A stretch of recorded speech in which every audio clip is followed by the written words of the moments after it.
वक्त फलस्तीन में सिर्फ 10% यहूदी थे और बाकी 90% मुसलमान थे, जिससे रोथशाइल्ड और बाकी ज़ायनिस्ट को समझ आ गई कि अगर हम इजराइल की रियासत बनाना चाहते हैं तो हमें फलस्तीन में अपनी आबादी बढ़ानी होगी। इसीलिए वर्ल्ड वॉर 1 के बाद पूरी दुनिया से यहूदी फलस्तीन की तरफ तेजी से शिफ्ट होने लगे। नाउ जिस तरह बहुत साल पहले ब्रिटिश एम्पायर ने रोथशाइल्ड फैमिली की मदद से नेपोलियन को हराया था, अब उन्होंने उसी रोथशाइल्ड की मदद से वर्ल्ड वॉर 1 में उस्मानिया खिलाफत और जर्मनी को बिल्कुल तोड़ दिया था, जिसके बाद ब्रिटिश एम्पायर तो वर्ल्ड वॉर जीतने का जश्न मना रहे।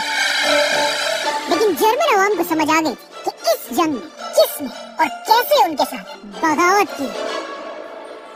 असल में सबसे बहुत साल पहले रोथशाइल्ड बिजनेस जर्मनी से ही शुरू हुआ था, लेकिन अब जब वर्ल्ड वॉर का टाइम आया तो रोथशाइल्ड जर्मनी को छोड़कर ब्रिटिश एम्पायर को सपोर्ट कर रहे थे, जिससे आहिस्ता आहिस्ता जर्मन अवाम में यहूदियों के लिए गुस्सा बढ़ने लगा और यहाँ से दुनिया में एक नए लीडर की एंट्री होती है, एडोल्फ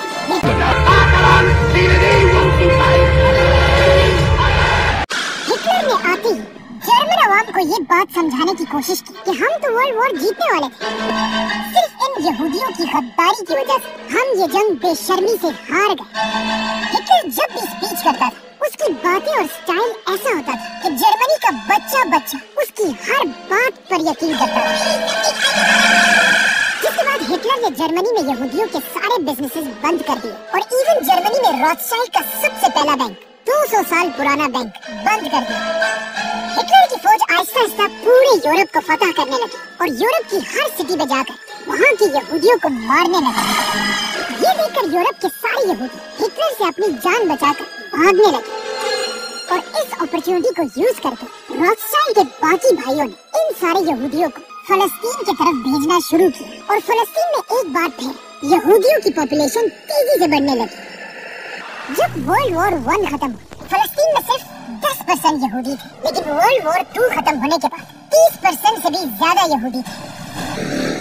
वर्ल्ड वॉर 2 तो ब्रिटिश एम्पायर ने जीत ली थी, लेकिन इस जंग में उनका इतना नुकसान हुआ था कि अब वो इस ग्रेट एम्पायर को और नहीं संभाल सकते थे। इसीलिए इंडिया, पाकिस्तान, श्रीलंका जैसी कंट्री ब्रिटिश एम्पायर से आजाद होने लगी।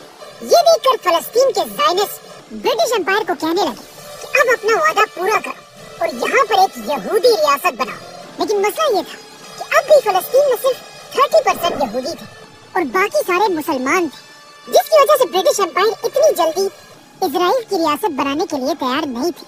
ये देखकर फलस्तीन के यहूदी और ज़ायनिस्ट अपने पुराने दोस्त ब्रिटिश एम्पायर के खिलाफ होने लगे और पहली बार ज़ायनिस्ट ब्रिटिश एम्पायर पर हमले करने लगे। अब एक ऐसी सिचुएशन थी कि मुसलमान और यहूदी सब ब्रिटिश एम्पायर के खिलाफ लड़ रहे थे। इसीलिए ब्रिटिश एम्पायर ने आखिर तंग आकर फलस्तीन का मसला यूनाइटेड नेशंस के सामने पेश किया और कहा अब आप ही फैसला करें कि फलस्तीन के साथ क्या होना चाहिए। जिसके बाद यूनाइटेड नेशंस ने आज तक अपनी हिस्ट्री का सबसे स्टूपिड फैसला किया। यूनाइटेड नेशंस ने फैसला किया कि फलस्तीन को 3 हिस्सों में डिवाइड कर दिया जाएगा। फलस्तीन का सबसे बड़ा हिस्सा सिर्फ 33% आबादी वाले यहूदियों को दिया जाएगा और फलस्तीन के 66% मुसलमानों को फलस्तीन का छोटा सा हिस्सा दिया जाएगा और जेरूसलम को एक इंटरनेशनल सिटी बना दिया जाएगा। ये ऐसे ही है कि एक केक को 10 लोगों में डिवाइड कर दिया जाए, आधा केक 3 लोगों को और आधा केक बाकी 7 लोगों को दिया जाए, जो एक बहुत ही अनफेयर फैसला था। जब यूएन ने अपना ये फैसला ज़ायनिस्ट और फलस्तीन में मुसलमान कमेटी के सामने रखा तो ऑफ कोर्स यहूदी तो इस फैसले पर बहुत बड़ा जश्न मनाने लगे, लेकिन फलस्तीन की मुसलमान कमेटी ने यूएन के इस फैसले को बिल्कुल रिजेक्ट कर दिया। मुसलमानों की इस कमेटी के हेड का नाम अमीन अल हुसैनी था, जो पूरे फलस्तीन का ग्रैंड मुफ्ती था।